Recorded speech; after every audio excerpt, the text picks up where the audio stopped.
Welcome everyone, glad to have you here today. In this video, we are going to explore how you can disable any audio channel in your headphones on Windows 11. This will help if you need sound to come only from one side, whether for troubleshooting. First, right-click on the Start icon located at the bottom. From the list that appears, click on Settings. This will open the main Settings menu. Next, in the Settings window, click on the System section. Click on Sound to access all audio-related settings. Then, in the Output section, you will see your headphones listed. Tap on your headphone device to open its settings. Finally, scroll down to the Output settings area. Here, you will see controls for the left and right channels.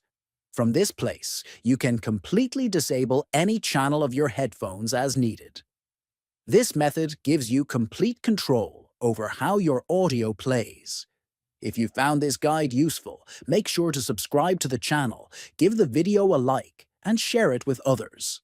Thanks for watching.